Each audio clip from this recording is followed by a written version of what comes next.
All good things must come to an end. All trilogies must come to a close. If you don't end the third point, look at Alvin the Chipmunk's road trip. Never go full Alvin the Chipmunk's road trip. What I'm trying to say is I made 2 videos debunking fan theories, and I'm going to end it here with the best. And by best, I mean worst. I've dipped into the whole problem with a lot of fan theories that use "it's all in the dream" or "it's all in the mind" before, but God, every single popular fan theory based on a cartoon uses this god-awful trope. Or at least they did. Since most modern cartoons are more story-based, to make a really notable fan theory, you gotta actually, use evidence to back up your point. I can only imagine what if the modern cartoons that are released now were released in like 2005, and the theories that would be based on them. It'd be heckin' cringe. Since these small handful of theories have more mention of Dream than Twitter trending tab. In other words, most of the theories are for shows from the late 90s or anywhere in the 2000s. Also for these debunks to try to use evidence from the show and not just "that's stupid, that's not what they meant." Finally, I'm not bashing these writers at all. We all gotta start somewhere. I just disagree with these takes. Enough build up, let's finally get into this. So dream theories are cringe. How many are on here? Motherfucker! So the first one here is about the Powerpuff Girls. Now there are several different versions of this theory, but here's one way. The girls don't have power. Everything is in their mind, playing with their imagination. That seems self-explanatory enough. The interesting thing is how that affects all the other characters in the show. The gang are teens who play along with the girls' antics. That's cute.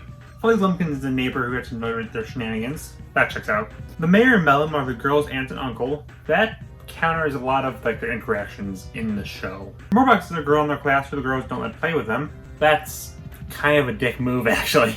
Him is her gay uncle, who the professor demonizes because he's homophobic. That's problematic. Mojo is her pedophilic uncle. What the fuck? So a very easy way to debunk any dream theory is if there's any scenes without the character who's making anything up. PBG has several episodes based on characters who aren't the girls, like episodes of Professors on Mojo or his random family. Professor is just a normal pharmacist making Professor drugs in his basement, which is why no one is allowed down there. But like, the girls go down there all the time. Also, there's several times, like the movie, where the girls are hated on or doubted, which wouldn't make sense if this is all the girls' imagination, where they imagine everything to be good. Like, random example, their uncle is actually trying to assault them. I can't get over that. Mojo's my favorite character in the show. Why would you do him like that? But yeah, this theory falls apart when you look at most episodes instead of a Wikipedia summary. That's dream theories in a nutshell. Hey kids! Dora's schizophrenic. Just ripping off the band lib right now. In every episode of Dora, she talks to the camera at the imaginary audience because she's schizophrenic. Hooch is a talking monkey. Monkeys can't talk, hence she's imagining him. In one episode, Dora claims to be able to see Africa from her home in Mexico. They're in different countries. She's imagining it. Finally, Dora starts with a D, and dementia also starts with a D. You can't argue with that. Okay, so the first thing is Dora isn't the only one who talks to the camera. Every character in this show does it. Yes, everyone's schizophrenic in Dora. Why is Boots singled out? There's like a million talking animals in Dora. Also, the way this is worded is that Dora owning a pet monkey is perfectly fine, but it talking in a cartoon is too far. But none of that matters. The important thing is that Dora doesn't actually exist. Hear me out. At the start of every episode in the series, we go into the child's room until we get their computer, and that's where the show is. She's actually just a computer game. That's why she talks to the audience, and why things glow or why there's an arrow. It's just a game. Yes, seriously. The Laura of the Dora. Back in my first ever video on fan theories, I made a joke about the more innocent the source is, the darker the fan theories. I put Ed and Eddie at the top of that list. Let's follow up on that. You may know where this is going, the purgatory theory. All the kids died at several points in the span of a century, starting with Rolf dying in 1903 and ending with Jamie dying in the early 2000s. The theory goes into deep detail on how each kid dies, which I will not go into details on since 1, some of these are way too graphic, and 2, a reason I'll get to later. Most of the show takes place in the summer, perfect way to keep kids entertained in purgatory. There's no adults, and all the kids have different colored tongues, which, fun fact, turn blue upon death. Try it out! The Tankers are demons who exist to keep the kids in purgatory, which is why their tongues are normal and they have strange powers. First thing first is the show's creator debunked this, but that's boring. First off, the explanation for how all the kids die have absolutely no evidence whatsoever for any of the kids. There's a few understandable nods, like Naz dying in the 60s, so she's a happy flower girl, or Eddie dying in the Great Depression, hence why he's so money obsessed. But a lot of that is just fanfiction, like Kevin having an abusive father who then kills him. As to the points about summer and adults, later seasons actually do have kids go to school, And while adults aren't physically shown, it's like Peanuts, where they're clearly there, they're teaching, parents are mentioned several times as if they're there, they're just not physically shown. But how can we possibly explain the Kinkers being the only character with special powers? I did a slide once. Every character in the show is some sort of wacky thing. It's a cartoon. It's funny. Whenever I saw people discuss this theory back in the day, they'd always use clips from either the episode Once Upon an Ed, which is a dream, or the Halloween special, which is a hallucination. Neither of those can be used as proof. Also, if this image is to be believed, all the kids died in their respective clothing of their time period. They couldn't bring it through. Yet frickin' Johnny could bring Plank over. Plank is a real god here. Okay, so far, most of these have been harmless.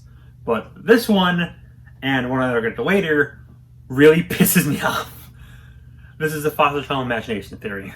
There's several dream or imagination theories based on the show, which is unsurprising considering the series. But this one about Frankie being the only one who imagines everything, oh boy. Frankie is a child in a broken home. She has no friends and her parents hate her because she's autistic, eating an entire willy without any salt. The only person who cares about her is her grandmother. After enough abuse and her grandmother passing, Frankie runs away and makes Foster's home in her mind. She also makes up every single imaginary friend, including Madam Foster, who is a friend in this theory. Apparently she also made up Mac, and I guess she made up all of Mac's family, and the families of the other imaginary friends, and frick it, Frankie's just a god now, I guess, frick you. I hate this series so much. Not only is it an optimist portrayal of autism, but it also just kind of misses the whole thing with Frankie. She's made all this up to live in her perfect world. Well, bro, watch an episode. She's constantly complaining about being overworked or getting no respect, and is annoyed by a good majority of the cast and the good majority of the series. This ain't no paradise for her. And that's part of the reason why she's such a great character. She's dealing with all this garbage, but she still gets to be, fun and happy and nice, and that's why she's such a great character to watch. Also, like all In the Mind theories, there's some episodes where Frankie isn't in it much or at all.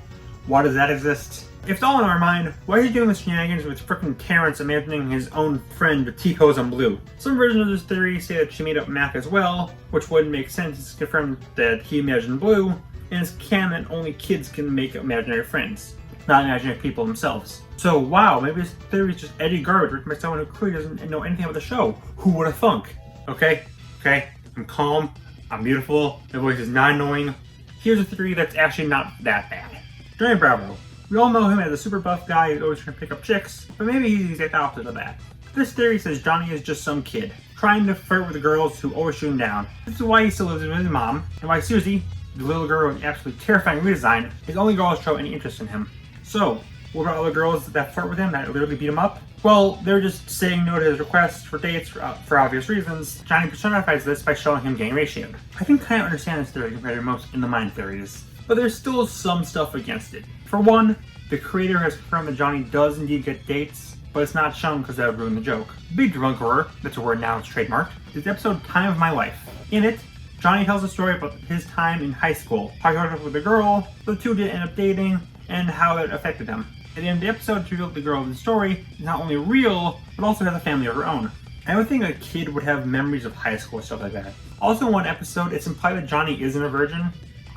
I'm not touching that. I would like to mention a similar theory that I actually don't have any problems with. That being the theory that Johnny is actually just a nerdy guy who imagines himself as a jock. It's why he's allowed to do things without his mom, why his only friend is a huge nerd, why he can't lift weights despite his physique, and still keeps in line with Time of My Life episode. He's always been like this. Oh no, I said I like an all in the mind theory. The pits of the underworld are swallowing me whole. Save yourself! Listen, you all know how to talk about Phineas and Ferb. Let's talk about Phineas and Ferb. Phineas has a really weird head. Doofus also has a really weird head. They're related. The Doof is Phineas' dad theory is one of the first ones I remember hearing. Not only do Doof and Phineas' heads look similar, but Doof actually canonically dated Linda in one episode. It's actually a major part of his story, because she plants the idea in his head to take over the entire tri-state area! The two are also very creative and love to build dimensions, though with completely separate purposes. He likely left Linda very early on in Candace's life, likely immediately after Phineas was born, since he and Candace have met several times and they never recognized each other. This actually seems pretty likely, honestly. At least if you ignore in the same episode, Doof literally states that he and Linda never saw each other again after this one date. That's a big thing to know. That seems pretty important. Seriously, do fan theory writers just have selective hearing? The series creators have gone on record saying they don't know who Phineas' biological father or Fer's biological mother is, because the show wanted to show a loving, functional, blended family relationship. So really, there's no answer to this question. I'm pretty sure Phineas' dad is a zebra though. Listen, guys, sometimes you just gotta force Flapjack into a video, okay? It's just how it works. The main goal of Search for the Flapjack crew is to get to Candied Island, a mystical island that is basically if heaven was real and also Candyland. It's a very mystical place, and that's led to lots of speculations from Flapjackers, yes, that's the official name for Flapjack fans, on what the island is. The most popular guess is that it's a certain kingdom in the land of Oo. The Candied Island is a candy kingdom, because candy. Candy Wife is supposedly a way to recreate Princess Bubblegum, as since everyone in Flapjack is obsessed with candy, Bubblegum is kind of like a god. Also, detecting a lot of radiation in Adventure Time, which would explain why Knuckles looks like... I don't know what to compare Knuckles to. Penward, the creator of Adventure Time, actually worked on Flapjack beforehand. It's not completely out of the picture to believe that there might be a link. You know, remember that one episode where Flapjack and Knuckles actually make it to Candy Island? And it's like an actual island, not part of a big place like Oo. The big problem here is the timeline. For this to be true, Flapjack would have to take place after or around the same time as Adventure Time. Adventure Time takes place 1,000 plus years into the future, after the Great Mushroom War, and Flapjack, while it's not 100% confirmed, seems to take place in the 18th or 19th century based on various clues of the world. Also in Adventure Time, all but a small amount of humanity heckin' dies, while the cast of Flapjack consists of mostly humans. And also God himself! The next theory is Rugrats theory. It doesn't deserve a big introduction. So I'm being completely honest, I kinda despise this theory. It's a storm of cliches, it's ungodly edgy, and there's one little bit that people tend to forget about, but I'll talk to that at the end. Here's a rundown. Angelica imagined all the Rugrats, all of whom die in some perfect way, and it's really edgy. I'm so proud of you, Jimmy, you really are a big boy. Miscarriages, abortion, some of the adults die from drug overdose. I like the Eddie one, they just make up stuff and call it a theory. Dill is real, but since Angelica can't control him like she does with the rest of the babies, she beats him up, leaving him mentally challenged. But the worst part is the ending. It's revealed that Susie was real, went to work at Nickelodeon, and made the show based on her friend's psychotic ramblings. There is so much wrong there from every conceivable angle that I could literally spend an entire video breaking it down. Like all imagination theories, this one breaks faster than me doing math homework because there's several episodes not focused on Angelica. Now you could argue that's because the show is a fictional retelling of these events, but some versions of this theory exclude the end bit with Susie. Also, wow, an imagination theory inside of a show is fictional universe theory. You're really trying your hardest to make this the living embodiment of Last Thursdayism. The theory states that Chucky's mom died in a car accident, but that's not true. She dies of illness. Also, it's all but stated that in the show that if Chaz lost Chucky on top of his wife, he would have gone insane, while he's relatively stable in the story. And the show's creator debunked this, and I really hope I never have to hear this god-awful fanfiction ever again. Also, the theory tries to explain All Grown Up, the one positive I could have given you if you wiped it from existence, and you ruined it!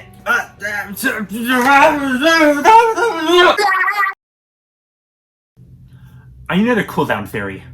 There's a lot of Courage theories, most of which are actually pretty good. The show's creator fully embraces them, so that might be a good reason why. This one is that Courage is actually Cerberus. Eustace represents Hades, who always gets mad at Cerberus for not doing his duty, that being to protect Muriel, who represents humanity, or in some retelling is Persephone, from all the creatures in Nowhere, which is obviously the Underworld. Some of the more notable villains represent certain concepts of evil. The Quack is greed, Fred is pride, Cat is wrath, Big Toe is lust, and so on. Actually, this isn't too bad in all honesty, but I do have a couple of hang-ups. For one, Eustace is really bad at his job.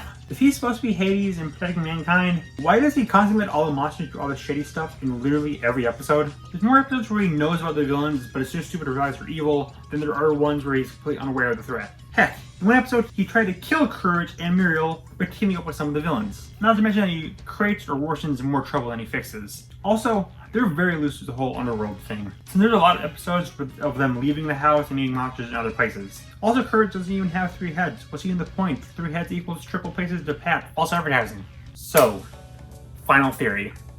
I usually try to save these for like everything connected theories, but I couldn't really find a good one from cartoons. Probably helps the cartoon crossovers are more numerous than Pixar or even Nintendo. Connecting all the Cartoon Network shows, bam, crossover Nexus. Connecting all the Disney shows, bam, some plushies in Big City Greens. Connecting all the Nick shows, bam, $60 worth of disappointment. So instead of linking every single show together, I'm just gonna link 2.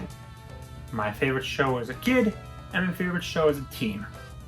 SpongeBob is actually Bill Cipher.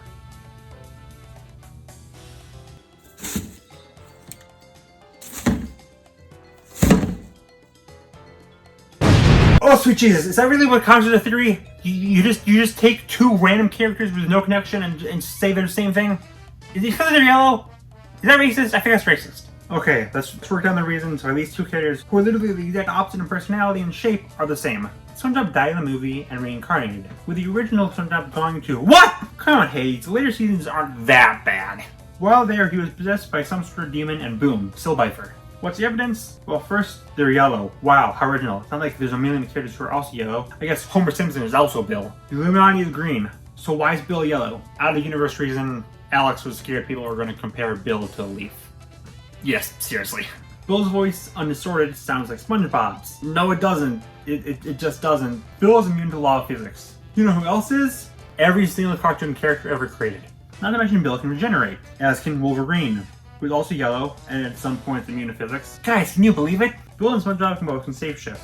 I mean, kinda? They have different variations of this power. Bill possesses people by entering their mind, just like Plankton did in one episode. Okay, but Plankton's not SpongeBob, he's Plankton.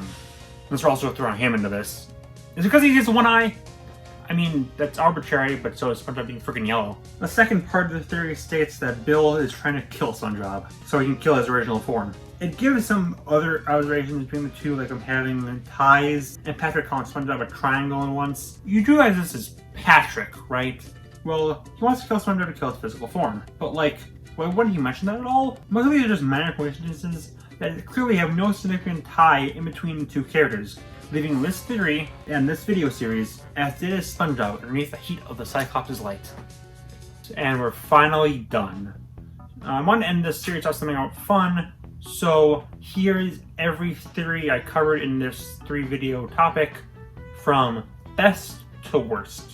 Number 30, Zebus is the Mushroom Kingdom. Number 29, Candy Island is Candy Kingdom. Number 28, Courage is Cerberus. Number 27, Bowser only cannot peach once. Number 26, the Frozen Little Mermaid Theory. Number 25, the Gygus Theory. Number 24, Luigi Super Powerful. Number 23, Johnny is a Kid. Number 22, Aladdin Post-Apocalypse. Number 21, Tom Toe is Ursula. Number 20, Croc is a Squirrel. Number 19, Ray is evil and Giovanni is good. Number 18, Doofenshmirtz is Phineas' dad. Number 17, Doris Schizophrenic. Number 16, Harpo Crow's Imagination Theory. Number 15, Winnie the Pooh Mental Disorder Theory. Number 14, Ed and Eddie Purgatory Theory. Number 13, Kit Pan's Angel of Death. Number 12, Up Is Out Heaven. Number 11, Evil Queen's Mother Gothel. Number 10, Little Mac is a Make-A-Wish Kid. Number 9, Nintendo Multiverse Theory. Number 8, The Zelda Dream Theory. Number 7, Animal Crossing Cult. Number 6, Pixar Theory. Number 5, SpongeBob is Bill Cipher. Number 4, Kirby is Evil. Number 3, The Rugrats Theory. Number 2, Snow is a Hero. And number 1, the Frankie Imagine Everything Theory. Rewatch all these videos and take a shot every single time I say the word theory. You'll be dead in 10 minutes, which, considering that everyone in these videos and these theories are either dead or imaginary, fits really well. Peace.